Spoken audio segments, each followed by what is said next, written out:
आणि खासदार संजय राऊत सध्या बोलतायत, आपण थेट जाऊया. मदत वाढवून दिली पाहिजे. कॅबिनेटवर कॅबिनेट आहेत. खरं म्हणजे एक कॅबिनेट तात्काळ फार लवाजमा न घेता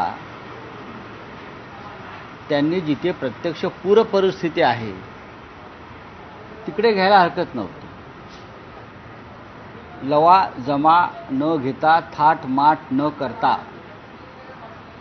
संभाजीनगर असेल, जालना असेल, परभणी असेल व्यवस्था होऊ शकली असती. म्हणजे कॅबिनेटला काय परिस्थिती आहे त्यांना समजलं असतं. जिल्ह्यातले प्रमुख लोकांनी आपल्या व्यथा मांडल्या असतात. पण मुख्यमंत्री दिल्लीला गेले, प्रधानमंत्र्यांनी सांगितलं अहवाल पाठवा. अहवाल गेला की नाही माहीत नाही. आता कॅबिनेटमध्ये पुन्हा चर्चा होईल. निकष आहेत ते बदलले जात नाही. अशा प्रकारे पूर परिस्थितीशी किंवा नैसर्गिक संकटाशी सामना केला जात नाही. मुख्यमंत्री मला वाटतं 1-2 दिवस त्या भागामध्ये होते.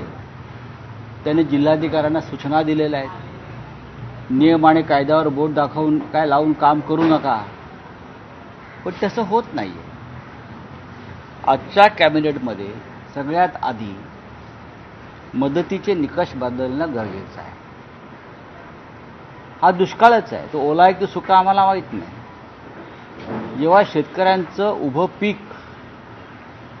शेत जमिनीसह नष्ट होतं आणि पुढले 3-4 वर्ष ते कोणतेही पीक घेऊ शकत नाही अशा स्थितीत जमीन होते, तेव्हा तो दुष्काळ आहे.